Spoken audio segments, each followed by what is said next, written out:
Most founders treat overhead cuts like a diet. Lose the weight and move on. But what if every dollar you cut from general and administrative was actually worth 2? The standard advice on overhead is straightforward. Find the waste, cut it, keep the savings. That's how most businesses approach it. Cut costs, improve margin, done. That's only half the math. The other half, the half that nobody talks about, is what happens when you take those savings and feed them back into your growth engine. That's when a $300,000 cut turns into a $1 million revenue swing. We run this diagnostic across service businesses from 1 to 20 million. The pattern is the same every time. Overhead cuts fund growth, creating a compounding loop that moves faster than either lever alone. I'm going to show you the exact math of this loop, why G&A cuts have a 2x multiplier built in, and a real company that turned $556,000 in overhead cuts into $5.6 million in revenue. Let me show you how this works. Here's what actually happens when you cut overhead inside the 60-15-15 system. Most G&A reduction advice treats the savings as a static number. You cut $300,000 in overhead, your margin improves by $300,000. Math checks out. Meeting over, everyone moves on. And if that's all you do, cut the overhead and bank the savings, you get exactly one benefit. Your margin improves by the amount you cut. Nothing more. Your G&A percentage drops, your revenue stays the same, your sales and marketing budget stays the same. The cut is done and the story is over. But in this system, G&A doesn't exist in a vacuum. It sits next to sales and marketing and cost of goods sold. And all three numbers are connected. What you do with the savings changes the math entirely. When you cut $300,000 from your general administrative, you don't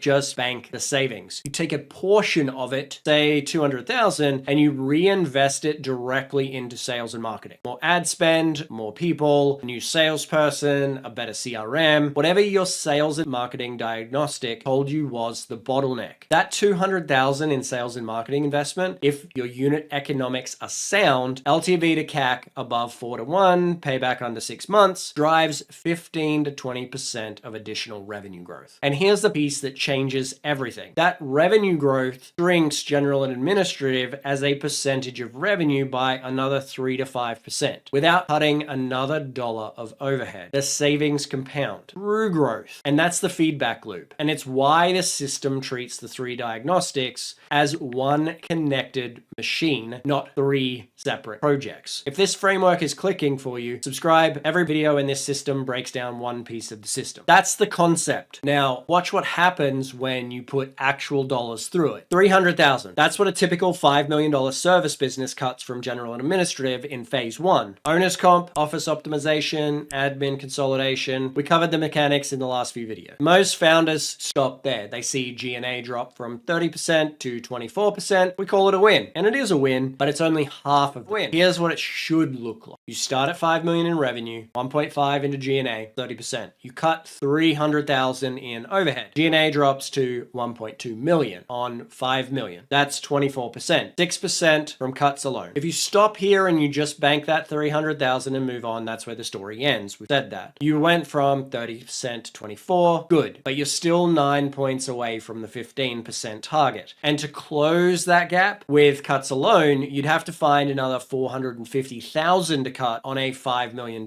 business. And that's a bloodbath. You'd be gutting infrastructure that you probably actually need. But what happens when you run those savings through a growth engine? You take 200,000 of that 300 and pour it into sales and marketing. You keep $100,000 as a cash buffer. You're not betting the whole thing. If your COGS pricing fix is also driving revenue growth, which it should be by this point in the diagnostic sequence, you're looking at a 30% or more total revenue growth over the next 12 months. 5 million should become 6.5 million. And that same 1.2 million in general and administrative, that number didn't change. You already made the cuts. Divide it by 6.5 million, it's now 18.5%. You cut 6 points with the knife, you gained 5.5 from growth. That's 11.5 points total from 30% down to 18.5. It's almost double what the cuts alone delivered. That's the 2x multiplier. Every dollar you remove from G&A is worth roughly $2 in margin improvement when you route the savings through your growth engine. Pull up your P&L right now. What's your G&A percentage? What would happen happen if you cut 20% of it and reinvested half into sales and marketing. Now, that's the math on paper. Here's what it looks like when a real company runs it, friction and all. Here's what I see when the feedback loop runs the way it's designed to. Management consulting firm came to us at $2 million in revenue. General administrative was 40%, $800,000 a year. The owner was taking $400,000 in salary on a $2 million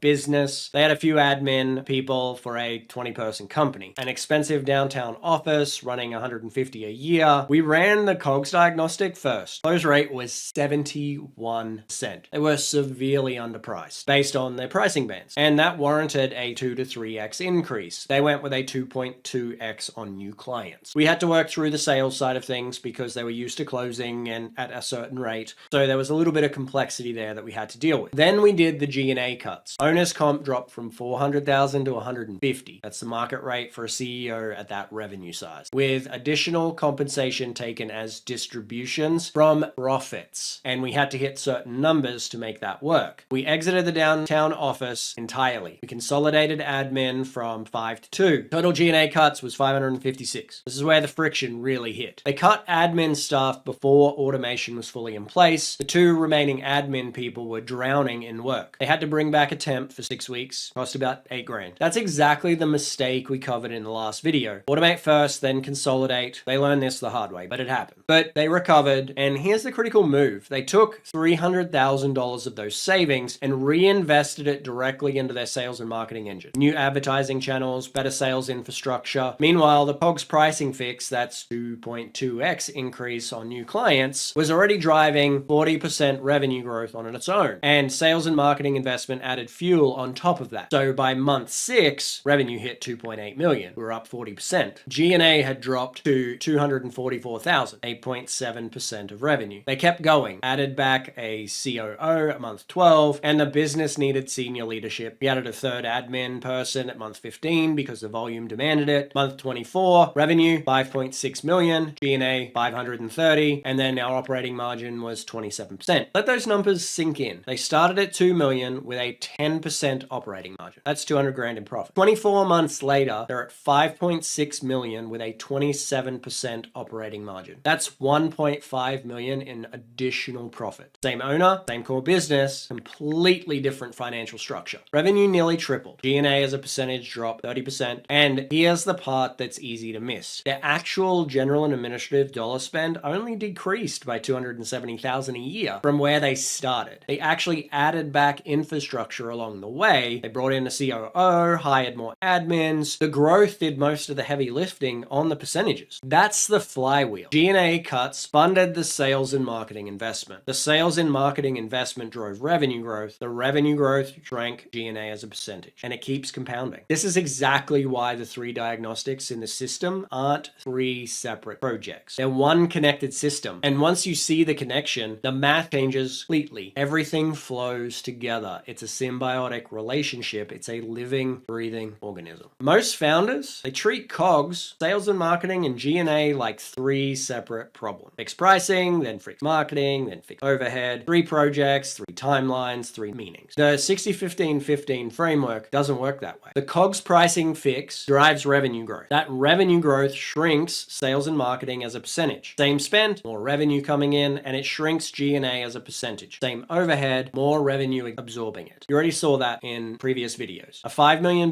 business raises prices, revenue grows 30% to 6.5, and G&A drops from 24% to 18.5% without cutting another dollar. One pricing decision in COGS moved the G&A number, and the founder never touched the overhead budget. That's the cross effect at work. Now add G&A cuts on top of that. The G&A cuts free up cash that gets invested in sales and marketing. The sales and marketing investment drives additional revenue growth, and that growth shrinks G&A even further. So one pricing fix in COGS can move all 3 numbers simultaneously. One round of G&A cuts can accelerate the entire system. That's why the diagnostic sequence matters. COGS first, because it has the widest blast radius. Sales and marketing second, because it validates the growth engine that everything else depends on. General and administrative third, because by the time you get here, the first 2 diagnostics are already doing half the heavy lifting. If you've been watching the series from the beginning, you've now seen every piece of how these 3 numbers connect. connect. The question isn't whether the loop works. The math proves it. The question is which entry point gives you the fastest start. Your G&A cuts are funding your growth engine. Your growth engine shrinks G&A. It's a flywheel. And once it starts spinning, the math compounds faster than either lever alone. Now, there is plenty of complexity and there's plenty of other things that we have to deal with because business is something where you get kicked in the face every day and something may change, but that's why you have these systems in the background to ensure that you have the overarching structure. So when things break down, you can find that bottleneck and fix it through the company. Because what's good on paper in a YouTube channel doesn't necessarily relate to actuality when you're in the thick of it. So you need to be able to look at these different things and look at your KPIs and understand where it is that we're going. That's the feedback loop. A dollar cut from overhead isn't worth $1. It's worth $2 because the savings compound through growth. Next, I'm going to show you why you can't just cut your way to 15% G&A. And you can't just grow your way there either. The math on both paths brutal when you try one without the other. That's the video that ties this whole arc together. If you want us to run the diagnostic in your business, the link's in the description. We do 15 free of these a month. What's the biggest overhead line item you've been afraid to touch? Drop it in the comments.